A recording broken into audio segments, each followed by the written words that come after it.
अस्सलाम वालेकुम। Voice of Karakoram से फ़िदा हुसैन आप लोगों की खिदमत में।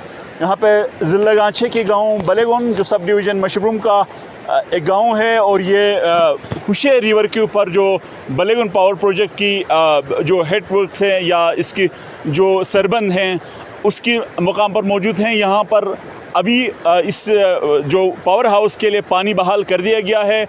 तकरीबन कल से इस पावर हाउस से, चूँकि डिस्ट्रिक्ट हेडकोार्टर खपलू पूरे की बिजली जो है इस पावर हाउस पर डिपेंड करता है। इस वजह से पूरे डिस्ट्रिक्ट हेडकोार्टर खपलू और इसकी गिरदनवाह के गाँव में कल से बिजली गायब थी।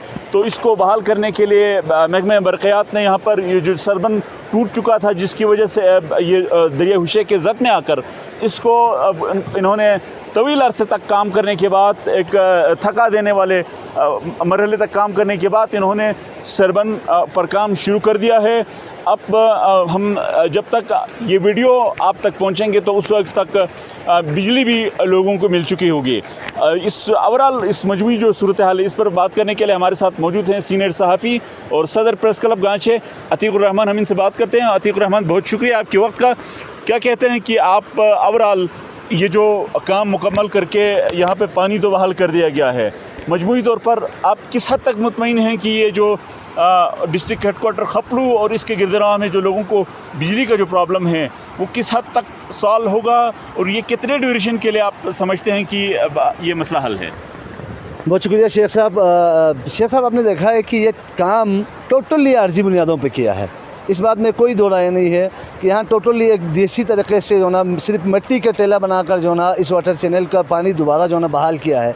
अब हम ये नहीं कह सकते हैं कि ये कितने अरसे तक की जो ना यहाँ पर, लेकिन ये चीज़ तो तय है कि अर्जी है तो इसका मतलब अर्जी ही रहेगा, यानी ये किसी भी जो ना टाइम जो ना ये दोबारा टूट सकता है या ये परमानेंट सोल्यूशन या इस परमानेंट हल तो नहीं है। तो ये आपने जिस तरह कहा कि हम यहाँ से जो ना वीडियो बनाकर वहाँ पहुँचने तक शायद बिजली आ जाए, शायद ये भी इम्कान है कि तब तक ये दोबारा गिर जाए, क्योंकि हमने देखा है कि करंटली इसी फ्लड में परसों उन्होंने जो ना एक ये इसका जो सरबंद है वो टूट गया। उसके बाद रात 2 बजे तक काम किया। रात 2 बजे उन्होंने दोबारा इसी के ऊपर जो ना पानी छोड़ा है। पानी छोड़ने के बाद सुबह 7 बजे तक जो ना खपलू को बिजली मिला है। उसके बाद जो ना सुबह 7 बजे दोबारा ये डैमेज हुआ है। सुबह 7 बजे से जो ना दिन भर काम करने के बाद रात को जो ना तकरीबन करीब आधा घंटे के लिए बिजली दिया है। उसके बाद दोबारा ये टूट गया है। आज जो ना सुबह से ये लगा हुआ था और अभी जो ना तकरीबन जो ना अब से चंद लम्हों पहले जो ना शायद वो अभी तक जो ना पावर हाउस में शायद ये पानी ना पहुंचा हो। अभी जो ना यहाँ पे इसको जो ना दोबारा इस वाटर चैनल के ऊपर पानी छोड़ा है। तो ये परमानेंट सोल्यूशन तो नहीं है। तो ये हम ये नहीं कह सकते कि ये कब तक चलेगा। जब तक चले, ये हमने देखा है कि ओवरऑल इसके ऊपर स्ट्रांग तरीके से डिपार्टमेंट ने बाकायदा सीमेंटेड काम करने के बावजूद भी यहाँ इस पावर हाउस का कोई ना कोई हिस्सा 15 दिन 10 दिन के बाद जो ना कहीं गिरा हुआ जो ना हमने देखा है। और ये जो ना लॉन्ग टर्म जो ना ये प्रोजेक्ट ही जो ना फेल हो चुका है। तो ये बताइए कि इस प्रोजेक्ट के हवाले से कई दफ़ा इंक्वायरीज़ रिपोर्ट हुई, लेकिन आज तक कोई किसी भी इंक्वायरी की रिपोर्ट पब्लिक नहीं की जाती है। तो इसका इम्पैक्ट क्या पड़ता है? ओवरऑल हमने देखा है कि सिर्फ इस यहाँ पर जो ना इसकी इंक्वायरी का रिपोर्ट पब्लिक नहीं होना भी एक बाइश तशवीश है। ठीक है, आप अगर पब्लिक को ना भी पहुँचाते हैं तो कहीं ना कहीं वे जो ना किसी को सज़ा जज़ा देने का अमल भी अगर हम देखता तब भी जो ना चलो मसला थोड़ा सा हल होता। यहाँ ना रिपोर्ट जो ना पब्लिक किया गया है, ना किसी को हमने इसके ऊपर जो ना सज़ा जज़ा का अंसुर हमने देखा है। यही वजह है कि यहाँ लोग जब मुख्तलिफ जो इंजीनियर्स हैं, सब इंजीनियर्स से, SDO से, जो एग्जीक्यूटिव इंजीनियर्स है, वह अपने ड्यूरेशन में आते हैं, अपनी मर्ज़ी से काम करते हैं और जो ना चले जाते हैं। वो चले या ना चले उससे किसी को इतना कोई मामला जो ना सरोकार नहीं है। तो ये बताइए कि इस हल्के में पावरफुल समझे जाने वाला एक अरसे से इलेक्शन जीतने वाले उम्मीदवार इस वक्त जो इंजीनियर इस्माइल साहब वज़ीर ख़ज़ाना भी हैं, उनके दस्तराज समझने वाले और इस वक्त पाकिस्तान पीपल्स पार्टी के ही जनरल सेक्रेटरी ग़ुलाम अब्बास इस हवाले से इंक्वायरी का मुतालबा कर चुके हैं। बाज़ाबिता हमने और आपने उन्होंने प्रेस कॉन्फ्रेंस की थी। इसके बावजूद अगर वो जो इंक्वायरी नहीं होती है या इंक्वायरी की रिपोर्ट को दबाई जाती है, तो आप क्या समझते हैं कि इसके पीछे कौन लोग मुलव्विस हो सकते हैं, किन लोगों का हाथ है, या ये कभी पब्लिक होने की उम्मीद भी है कि नहीं? यहाँ पर फिदा भाई वो मुतालबात जो ना जो सिटिंग मिनिस्टर है या उसके जो उनके पार्टी के जो अहम ज़िम्मेदारान है वो किन से मुतालबात करते हैं? असम्बली में कौन बैठे हैं? एक्शन लेने वाला कौन है? यही बंदे तो हैं जो ब्लैकमेल करने के लिए मुख्तलिफ मौक़ों पे अगर उनका कोई अनबन हो तो इस तरह के मुतालबात ले आते हैं, मामला सेटल होते हो जो ना उन मुतालबात से पीछे हटते हैं। वो एक दफ़ा आपके फोरम पे जाके या किसी पब्लिक फोरम पे उन्होंने एक मुतालबा किया होगा। इस मुतालबे को अगर कोई उनका पीपल्स पार्टी के बहुत सारे तकरीबन 5-6 अरकान इस वक्त जो ना इस हुकूमत का हिस्सा है, असम्बली में मौजूद है, वो फ्लोर पे खड़ा है क्यों नहीं बोलते हैं? वो मुतालबात आके जो ना किसी यहाँ पे जो ना चौक चौराहों पे क्यों करते हैं पब्लिक में? यकीनन यहाँ इस इलाके के साथ कोई भी मुखलिस नहीं है। यहाँ इस इलाके के साथ जो ना वाक़यातन तामीरी काम जो ना करने के लिए कोई तैयार नहीं है।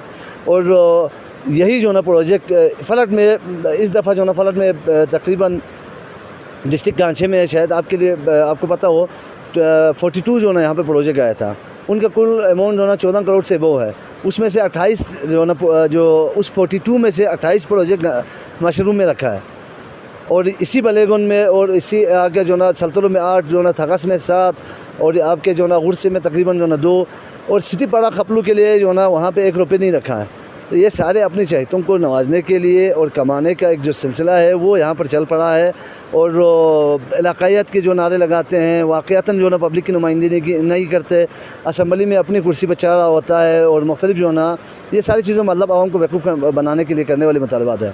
तो एक चीज़ हमने ये भी देखा कि जो भी एक तो मैं और आप जितनी भी बातें करेंगे हम अंदाज़े से बात करेंगे या हमारे सोर्स ने हमें जो इन्फॉर्मेशन पहुंचाई होती है उसके ऊपर बात करते हैं, लेकिन एग्जैक्ट जो ज़िम्मेदार लोग हैं जो इन डिपार्टमेंट को हेड्स करते हैं, इनकी सरबराही करते हैं, जब हम उनसे बात करने के लिए कहते हैं तो उनको अलाउ नहीं होता है, उनको अपने जो हाई अप्स से उनकी तरफ से इजाज़त नहीं होती है।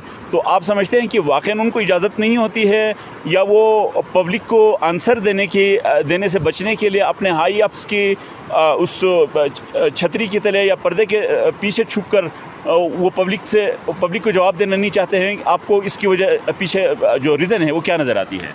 शेख साहब, हमारा जो ना यहाँ पे तकरीबन 12 साल हो गए सहाफ़त में, हमने देखा है कि कुछ लोग जो ना खुदनुमाई का बहुत ज़्यादा शौकीन होते हैं। वो एक कंकर रख के एक ईंट रख के भी जो ना उसकी भरपूर तरीके से तशहीर करते हैं। वो छोटे छोटे इशूज़ पे जो ना वो आके पब्लिकली जाके बात करते हैं। कुछ डिपार्टमेंट के अफसरान होते हैं वो कैमरे से काफ़ी हद तक इज्तिनाब करते हैं। जहाँ जेनन कोई मसला हो, जहाँ जेनन जो ना उनको बोलने की ज़रूरत हो, वहाँ पर भी वो ऑन कैमरा आने से डरते हैं। तो यहाँ पर बोलने की ज़रूरत है कि नहीं है? यहाँ पर यकीनन जो ना एक तो ये है कि बंदा कोई बोले ना बोले उसका कारकर्दगी बोलता है।